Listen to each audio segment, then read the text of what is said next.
Estem aquí per presentar-vos un taller en el que farem una mica de ciència i una mica d'art. Jo sóc el Nil, em dic Nil Nebot i sóc artista plàstic, que vol dir que em dedico a les arts plàstiques, especialment al món de la pintura. Soc pintor. I aquí tenim l'Ester. Jo em dic Ester Gratacós-Batlle i faig recerca en neurociència. Intento entendre com funcionen les neurones i com es comuniquen entre elles. Ens hem posat d'acord aquesta vegada per oferir aquest taller perquè volíem d'alguna manera estratar els vincles entre l'art i la ciència. Per què creiem que és important estratar aquests vincles? Perquè, de fet, ens sembla que fem coses que s'assemblen molt, tot i que les podem percebre com molt diferents des de fora. I, en canvi, per nosaltres, tant l'artista com el científic responen a una curiositat humana per entendre el món i també experimentar amb el que hi ha al nostre voltant per saciar la curiositat i per entendre el nostre entorn. Ara us ensenyarem una mica del nostre treball per tal que també vosaltres pugueu aprendre, experimentar. Esperem que us agradi.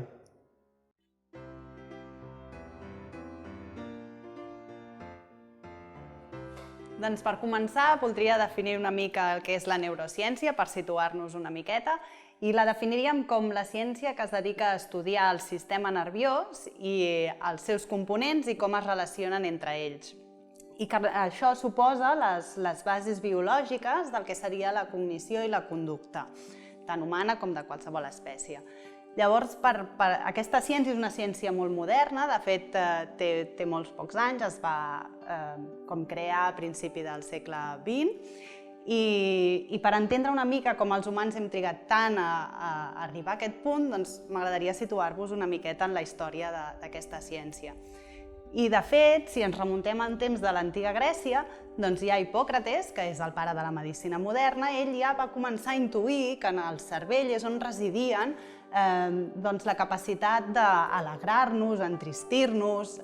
Ell el veia com l'òrgan amb el que adquiríem la saviesa, adquiríem la capacitat de jutjar les coses, dir el que està bé i el que està malament. Però exactament ell no sabia com era aquest òrgan. És un òrgan que està molt ben tancat a dintre del nostre crani i, per tant, no el podien conèixer, sobretot perquè en aquell temps no es podien fer disseccions. Però no va ser fins cap al segle XV que, quan es van començar a permetre aquestes disseccions i començaríem a veure els dibuixos d'Andrea Vesalio, de Leonardo da Vinci, amb tots els detalls anatòmics, que van començar a veure com era aquest òrgan. No com funcionava, però almenys conèixer-lo amb el seu detall. De fet, quan van obrir el crani i veure el cervell en la seva enteresa, van començar a veure que aquesta part més externa del cervell el que veien és que estava format per dos hemisferis. Però quan aïllaven el cervell i després la columna vertebral, veien que això tenia una continuïtat i que podien diferenciar les parts que estaven més ben tancades a dintre d'aquests ossos, del crani i la columna vertebral, i després hi havia una sèrie de prolongacions que sortien a partir d'aquestes. Aquestes prolongacions, que serien el que coneixem com el sistema nerviós perifèric, avui en dia sabem que són els nervis que porten la informació des de l'exterior cap al sistema nerviós central i també són els nervis que porten la informació motriu per donar resposta a tota aquesta informació que ve de l'exterior. La part que seria el sistema nerviós central, nosaltres podríem dir que hi ha un sol òrgan dintre del crani, però si ho mirem en detall veuríem que hi ha l'encèfal, seria la part més gran superficial, el cerebel i el tronc de l'encèfal. Això ho podem veure amb més detall, si ens poguéssim mirar amb aquest model, per exemple, que seria un crani a escala, a tamany real, si poguéssim obrir un cervell, el que veuríem, de fet, si aquest cervell fos de veritat, podríem conèixer la textura. La textura del cervell vindria a ser com un tros de mantega que l'hem tret una estona fora de la nevera i, per tant, és un teixit que és molt tou. És tan tou que per això ha d'estar tan ben protegit, perquè, esclar, si qualsevol impacte que li donéssim, fem un cop de pilota jugant a futbol, doncs es malmetria. I, per tant, està amb aquesta cobertura, però no només té el crani per protegir-se, sinó que, a més, també hi ha unes membranes que recobreixen el cervell per una banda i el crani per l'altra, i entremig hi ha un líquid, que és el líquid cefalorraquidi. És el líquid que quan anem al metge i si ens han de fer una punció lumbar, doncs és aquest líquid el que ells miren la seva composició per veure algunes malalties.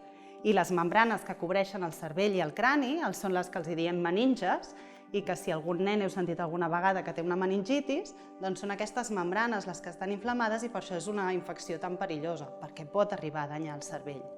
Doncs aquest líquid que hi ha aquí entremig serveix com a un sistema de protecció més d'aquest teixit tan tou, perquè imagineu-vos que aquest teixit tou banyat en una banyera tancada, doncs quan donem un impacte, aquest líquid li esmorteeix aquests cops i per tant el protegeix.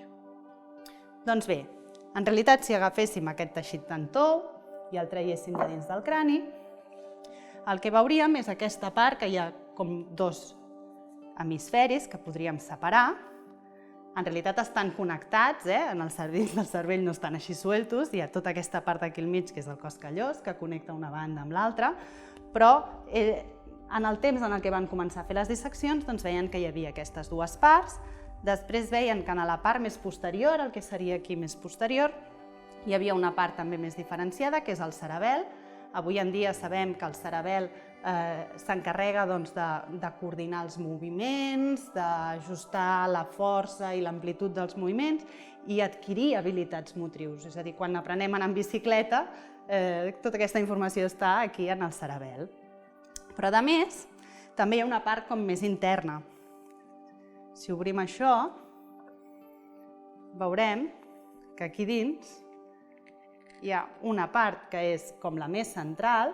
En aquesta part, i sobretot en la part més baixa, on es connecta amb la medul·la espinal, que seria aquesta part que li diem el tronc de l'encèfal, aquí és on resideixen els centres de control de les funcions vitals bàsiques, és a dir, el centre respiratori, el control de la freqüència cardíaca, i per tant és una zona molt sensible i a l'estar a la base del crani tocant amb la columna vertebral és una zona en què si ens fem un cop molt fort de cap, doncs ens podem desnucar i patir greument per la nostra vida.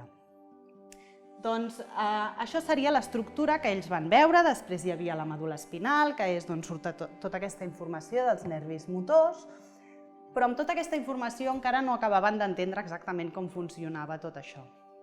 Cap al segle XVIII, Luigi Galvani, un italià que va fer una sèrie d'experiments amb granotes, va començar a veure que el control dels moviments tenia alguna relació amb un sistema elèctric. Va començar a entendre que aquesta informació del sistema nerviós funcionava d'alguna manera a través d'impulsos elèctrics. Però seguim sense saber exactament com funciona. Més endavant, cap al segle XIX, va haver una sèrie de metges que, aprofitant el fet d'intentar entendre pacients que tenien diferents alteracions, doncs veient l'alteració i identificant la zona que estava afectada, doncs volien anar intentant entendre la participació de la zona afectada en la funció normal del cervell. I així tenim un metge que es deia Paul-Pierre Broca, que era un francès, que va tenir un pacient, que era un nen, que de petit havia tingut diferents atacs epilèptics i va arribar un moment que va tenir unes crisis molt fortes i a partir d'aleshores va deixar de parlar. Va perdre la capacitat d'articular el llenguatge. Llavors aquest noi, quan es va morir, el metge va fer l'autòpsia i el que va veure és que hi havia una lesió molt gran en l'hemisferi esquerre, amb una zona que podríem dir que seria, si això fos el cervell, doncs seria una zona més o menys en aquesta part d'aquí. I llavors, veient que això també passava en altres pacients que tenien la mateixa alteració, doncs van arribar a pensar que aquesta zona era molt important pel llenguatge. Al cap d'un temps, un altre metge, aquest cop alemany, que es deia Wernicke, doncs va estudiar pacients que també tenien alteracions de llenguatge, però no és que no poguessin parlar, sinó que el que els passava és que parlaven amb paraules desconegudes, articulaven paraules però no s'entenien, per tant tampoc no es podien comunicar. El que van veure després de les autòpsies d'aquests malalts és que les lesions que tenien estaven a una part més posterior. Aquestes dues àrees els hi van posar aquests noms, són l'àrea de Broca i l'àrea de Wernicke. Les alteracions del llenguatge d'aquestes àrees són una fàsia de Broca i la fàsia de Wernicke, i el que sabem avui en dia és que no només són aquestes zones importants, sinó també la connexió entre aquestes zones. Per tant, sembla ser que anàvem entenent que hi havia diferents parts del cervell que eren importants per les funcions, però que no només les àrees per si soles eren importants, sinó també la capacitat de connectar-se entre elles. Però, de fet, amb tot això, encara no sabien com era l'interior del cervell. O sigui, havíem pogut veure com era un fetge, com era un ronyó, però no sabíem com era un cervell. És un teixit que és tan greixós que les tècniques que teníem habituals per tenyir cèl·lules i conèixer com eren exactament les cèl·lules no servien pel cervell. I llavors aquí és quan entra en joc un personatge molt important, que és Santiago Ramon y Cajal. És un senyor que és espanyol, va néixer en un poblet petit d'Aragó i que crec que val la pena que recordeu aquest nom, perquè és un dels dos únics premis Nobel espanyols de Medicina que tenim. I, de fet, és l'únic que tota la seva activitat científica la va dur a terme a Espanya i, de fet, els seus anys més prolífics i on va començar a fer totes les seves publicacions les va dur a terme estant aquí a Barcelona. Santiago Ramon y Cajal, podríem explicar moltes coses, però una cosa molt interessant és que ell, de petit, era un nen molt entremaliat i li encantava dibuixar. Li encantava dibuixar i ell no volia fer una altra cosa, però el seu pare, que era metge i era fill d'uns pagesos i trobava tant un honor tal poder ser metge que volia que els seus fills també ho fossin. I, per tant, li prohibia per totes les maneres possibles al Santiago de dibuixar. Li prenia els llapis de colors, no li deixava tenir quaderns. Llavors el Santiago, que era un nano molt espavilat, es trobava les milions de maneres per poder seguir fent el que li agradava i seguir pintant. Pintava les parets de les cases del poble, obtenia les pintures de les caixes de tabac fetes amb cuir que estaven pintades, diluïa el colorant d'aquell cuir per obtenir el que ell volia i poder pintar. I amb el temps, després de moltes entremaliadures i que el seu pare fins i tot va fer que el tanquessin a la presó uns dies perquè havia fet uns canons i s'havia carregat la porta de l'alcalde del poble. I llavors el seu pare va dir sí, que el tanquin a la presó uns dies a veure si n'aprèn. El van tancar uns dies, el van treure de l'escola, el van portar a fer de barber, de sabater, mil coses. I quan al seu pare li va semblar que el nen ja estava una mica endreçat, el va tornar a apuntar a l'escola i aquell any li va anar millor. Llavors el seu pare va dir, mira, que vindràs amb mi i anirem a fer disseccions i t'explicaré anatomia. I aquell estiu, que el seu pare li va estar ensenyant anatomia, al Santiago li va semblar que tot allò ho aprenia d'una manera molt fàcil i molt ràpida.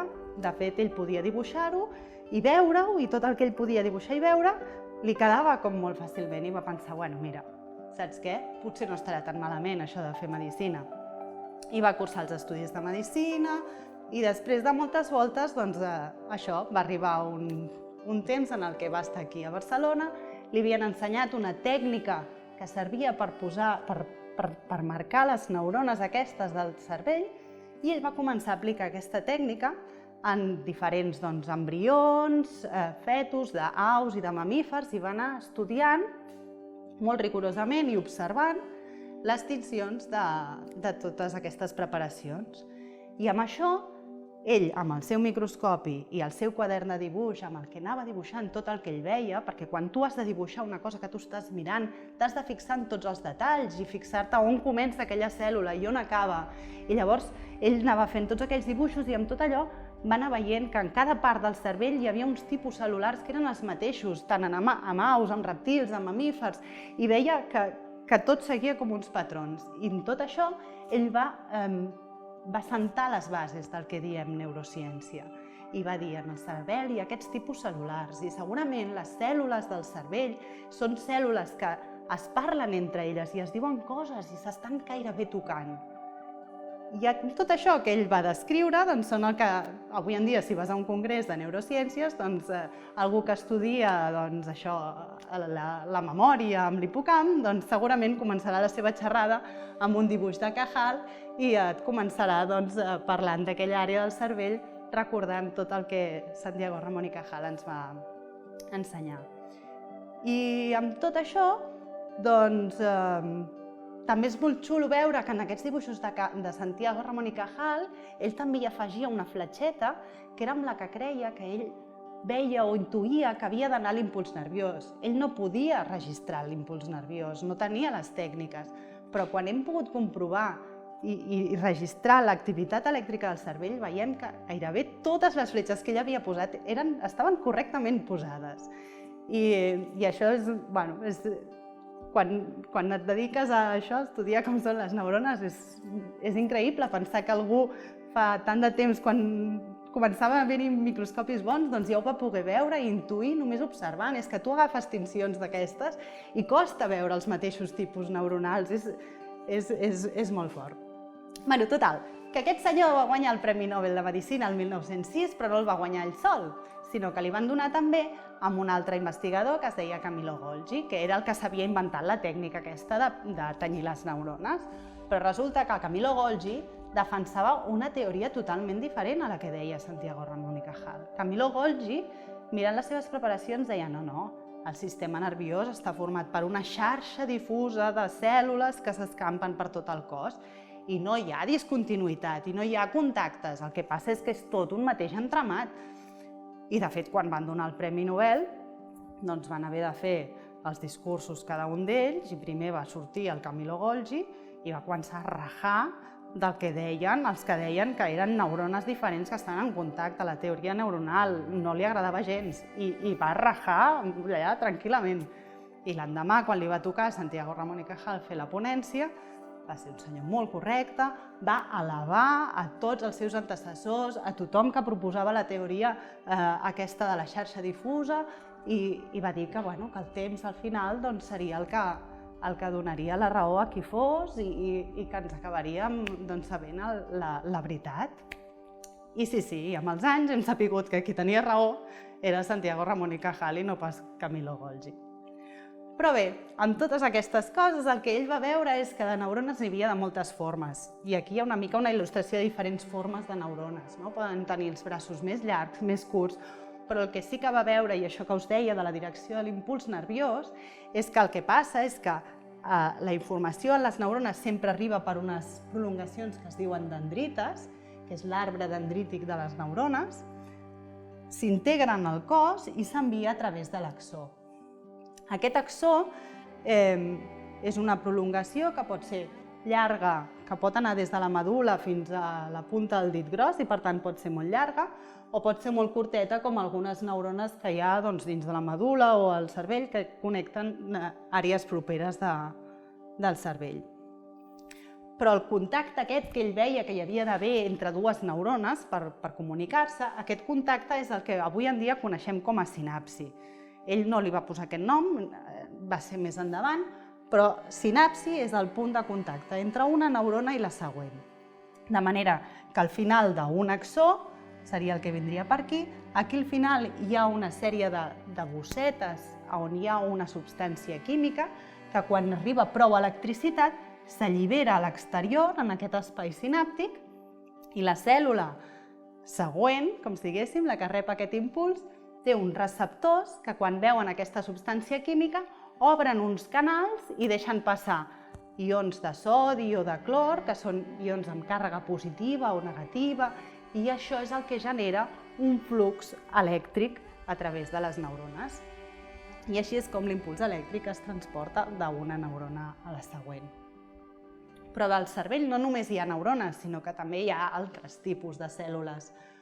Hi ha cèl·lules glials i n'hi ha unes que són molt i molt importants, que són els oligodendròcits, són aquests que envolten l'axó de les neurones i són molt importants perquè fixeu-vos que nosaltres els cables elèctrics, que és per on circula l'electricitat, els recobrim amb un plàstic perquè no ens piquem, però també perquè no es vagi escapant l'electricitat en contacte amb el medi.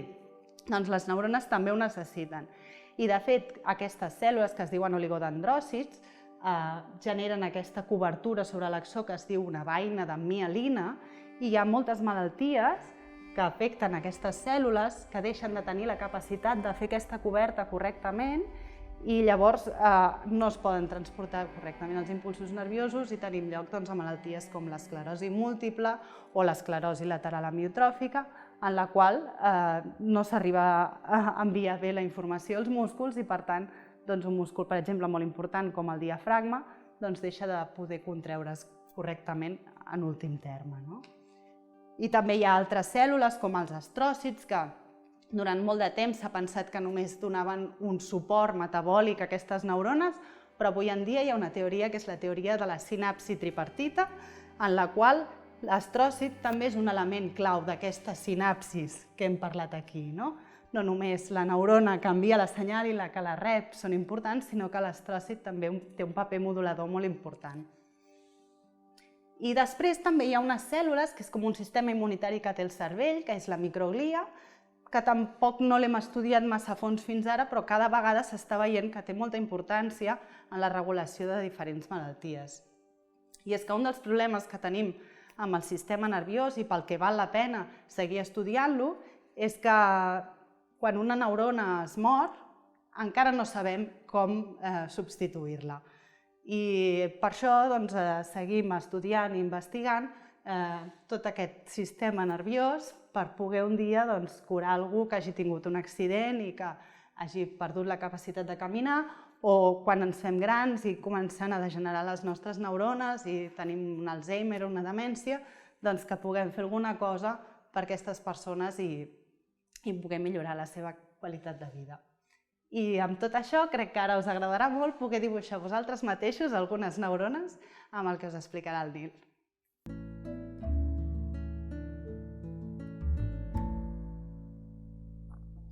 Bueno, uau!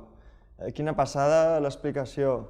Després de tot això que em va explicar l'Ester, em van venir moltes ganes de posar-me a pintar. I no només això, sinó que vaig voler fer totes aquestes il·lustracions que veiem aquí, però perquè se'm va acudir algunes tècniques que vaig pensar que serien molt interessants i que em recordaven molt a tot això que explicava l'Ester, a les sinapsis, a com connecta una cosa amb l'altra, a com es mouen les coses en el medi aquós.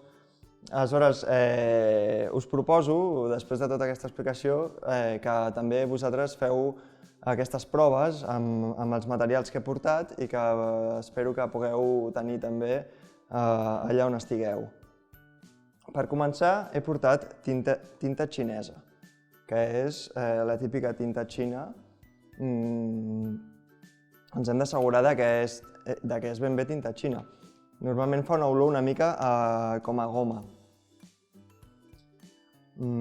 Després també tenim el lleixiu, que és el típic producte de neteja, el podem obtindre, segurament n'hi haurà a casa o a l'escola. I l'altre producte, ja que estem en un laboratori i que estem parlant de ciència, aprofitarem per fer un experiment i obtenir la tinta a través d'una reacció química. Si no podeu obtenir aquests productes, podeu comprar una altra tinta que s'assembla molt a la tinta xina, que es diu tinta Parker o Qing, que és el mateix principi. És diferent de la tinta xina perquè no té un pigment. La tinta xina, diguéssim que està formada a partir del sutge, que no sé si sabeu el que és, per si acaso ho explico. El sutge són aquelles petites partícules de carbó que quan fem un foc queden atrapades, per exemple, a tot el tiro de la llar de foc. Aquestes partícules es fan cremant no qualsevol cosa, sinó algunes parts com més greixoses dels ossos d'animals o alguna cosa així. Aleshores, aquest sutge és el que s'utilitza per fer la tinta juntament amb goma aràbiga. En canvi, la tinta Parker, o la que farem ara, que se li diu tinta ferruginosa, se li diu ferruginosa perquè ve originalment del ferro. És una tinta que es feia servir des de l'antiguitat. Aleshores, el que tenim com a primer ingredient és el sulfat de ferro, que és algo que s'extreu del ferro i que principalment és més soluble a l'aigua. Aleshores, aquest sulfat de ferro, el que faríem seria fer-ho reaccionar. De moment posaré una miqueta aquí. I perquè reaccioni, el que necessitem és un àcid, en aquest cas l'àcid tànic. L'àcid tànic ve dels tanins. Els tanins és una substància que podem trobar en tot el món vegetal. I hi ha moltes plantes que, sobretot en els seus fruits, concentren aquest tipus d'àcids. Per exemple, el vi és un aliment que té molt d'aquest tipus de substància, de tanins. N'hi ha moltes fruites que tenen aquests tanins. El raïm, per suposat, és el que li dona els tanins en el vi.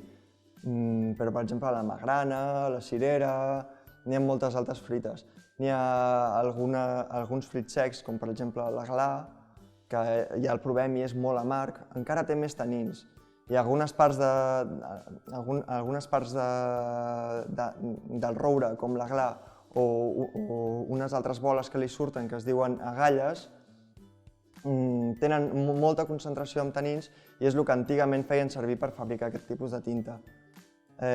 Avui en dia ja tenim el taní extret de forma més química, però si volguéssiu fer la prova, us convido a que agafeu una magrana, l'exprimiu i poseu directament el líquid de la magrana amb el sulfat de ferro i veieu què passa, a veure si té prou tanins.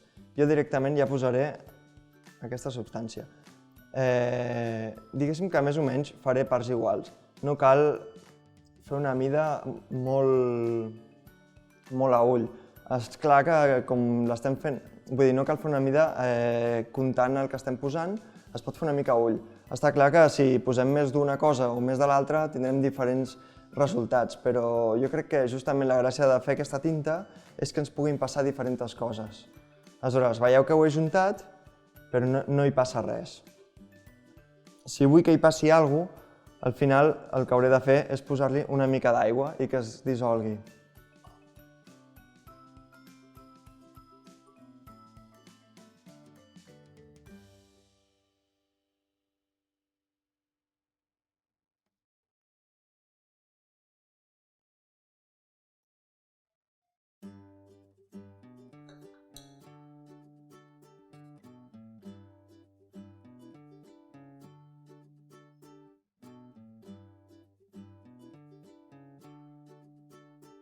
Remeno una mica. No sé si ho veieu, però s'ha convertit en una tinta totalment negra.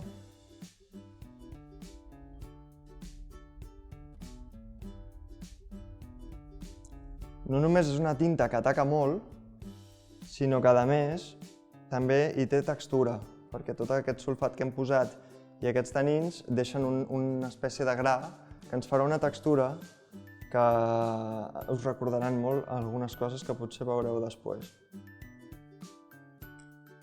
Ja ho tenim tot disposat per començar a pintar. Tenim la tinta ferruginosa o tinta Parker, tenim la tinta xina, tenim el lleixiu. També tenim alguns pinzells, cadascú tindrà els seus, i també tindríem, jo en aquest cas li he fet una mica de punxa en aquest pinzell, però podríem fer amb qualsevol part de darrere del pinzell o un escuradents, algo per ratllar.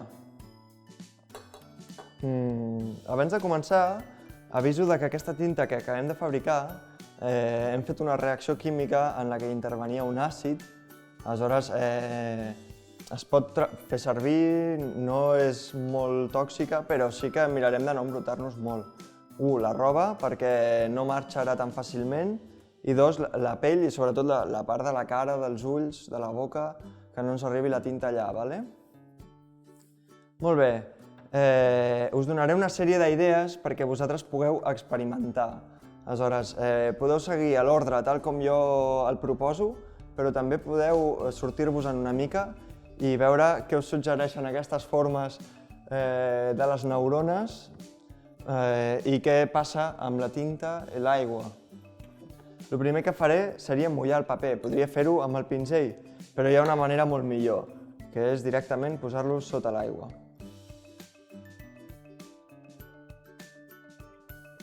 Un cop tinc el paper ben mullat, ja el puc posar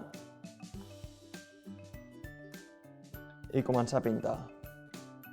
Provaré primer la tinta que acabo de fer per veure què tal m'ha quedat. Al posar-la damunt de l'aigua, ja comencen a passar-hi coses. Si li poso més aigua, les coses que passen són diferents. I de fet, ja només de tirar-li les gotetes, em fan formes que em recorden una mica a tot el que acaba d'explicar l'Ester. A continuació, podeu provar què passa amb la part de darrere del pinzell, també.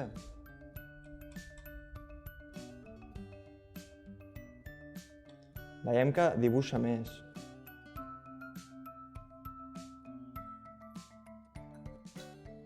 Si volem juntar un tipus de tinta, que és la tinta Parker o la tinta ferruginosa, amb l'altre tipus de tinta, que seria la tinta xina, aleshores el que podem fer seria... A veure, vaig a fer un experiment. O bé, abocar-la directament i ja veureu què passa. Passen coses bastant curioses. Una altra possibilitat que ens donaria seria, un cop ja hem pintat i diem o bé perquè vull seguir experimentant, o bé perquè és que l'hem pastifat molt i no sé si m'acaba d'agradar, no passa res. Puc agafar un altre full i provar a veure què passa si poso un damunt de l'altre. Es pot fer més pressió, menys, en qualsevol cas passaran coses diferents. I al treure'l també se'n generen taques.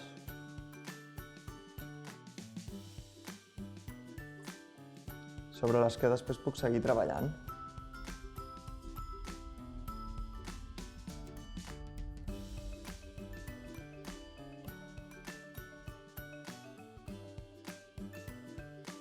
Podríem tirar-hi més aigua i veure què passa.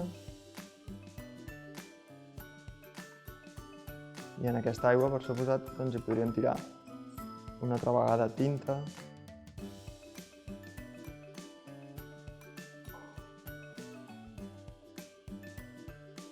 O tinta ferruginosa.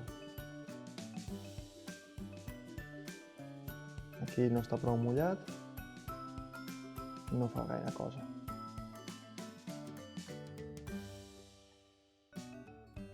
Ja veiem que ens fa tots uns efectes bastant xulos. L'últim material que ens falta per provar hauria estat el lleixiu.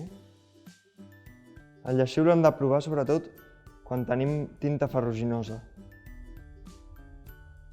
Ara veurem per què. Si jo l'aplico damunt la tinta xina, veiem que no hi passa gaire cosa. Però quan jo l'aplico damunt allò que hem pintat amb tinta ferruginosa, aquí veiem que sí que passen coses. Què passa? Aquí li he posat tinta xina ara mateix. Què passa? Que el lleixiu, al estar en contacte amb aquesta substància de la tinta ferruginosa, que és una reacció química, es menja tot aquest toc, tota aquesta reacció que crea el color i no deixa absolutament res, només una mica de to òxid, que al final és la part del ferro rovellat que ens queda.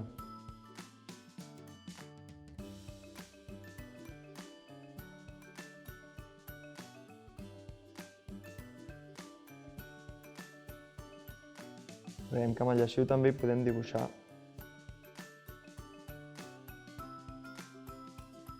Però a vegades no cal fer res, ell mateix ja fa el seu propi dibuix.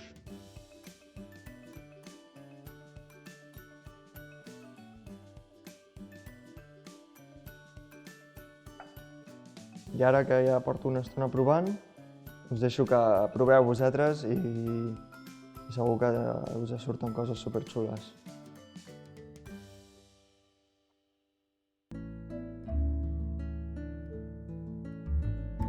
Doncs ara que ja heu fet aquestes creacions artístiques amb el Nil, amb aquestes formes de neurones, ara m'agradaria que poguéssiu veure com són les neurones de veritat.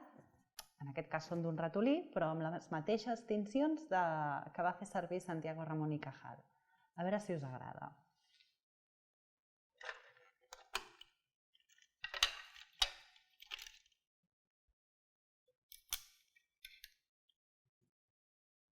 Doncs ara mirarem aquests talls de cervell, exactament de cerebel, que venen d'uns ratolins, d'uns experiments que vaig fer i que vaig tenyir amb la mateixa tinció que va fer servir Santiago Ramon i Cajal per fer els seus dibuixos. Doncs aquí el que veiem serien les neurones del cerebel, tal com les va poder dibuixar Santiago Ramon i Cajal, i llavors aquí, si veieu, no veieu enfocat tota l'estona totes les coses perquè són uns talls gruixuts i per tant amb el microscopi anem enfocant un pla o un altre.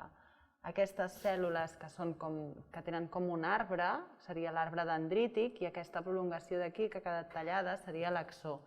I si us hi fixeu en aquest arbre dendrític, si mireu el detall, que després podem posar en un altre objectiu, si veuen uns puntets que surten, com uns bolets que surten de cadascuna d'aquestes ramificacions, que cadascun d'aquests seria una sinapsis d'una altra neurona que arriba d'una altra banda i que no l'estem veient perquè amb aquesta tinció no tenyim totes les neurones, sinó que queden tenyides només entre un 2 i un 10% de les neurones. I gràcies a això, de fet, va ser que va poder Santiago Ramon i Cajal caracteritzar tot el sistema nerviós. Aquí més a baix, aquestes neurones d'aquí serien neurones granulars, són un altre tipus neuronal del cerebel i que tenen formes molt divertides i són més petitetes, semblen uns pupets, segons com, i enviarien els seus axons cap amunt, cap a les neurones de Purkinje, cap a l'arbre dendrític de Purkinje. Aquí no acabem de veure'l, però enviarien les seves sinapsis cap aquí dalt. De fet, un dels secrets de Santiago Ramon i Cajal per poder-ho caracteritzar va ser agafar teixits animals embrionaris en els quals hi ha menys neurones, les neurones són més petites, i va poder anar veient l'evolució, el desenvolupament del sistema nerviós i així va poder arribar a les seves conclusions, perquè si, per exemple, Camillo Golgi feia totes les seves tincions amb animals adults i això és el que no li permetia tampoc veure-hi prou clar. I res, espero que us hagi agradat veure aquestes neurones, que podeu veure diferents. Les podem veure en diferents aproximacions. Mireu que boniques que són. Bé, doncs fins aquí aquest taller. Esperem que hàgiu pogut viure amb la mateixa intensitat que vivim nosaltres aquesta aproximació entre l'art i la ciència. Fins una altra.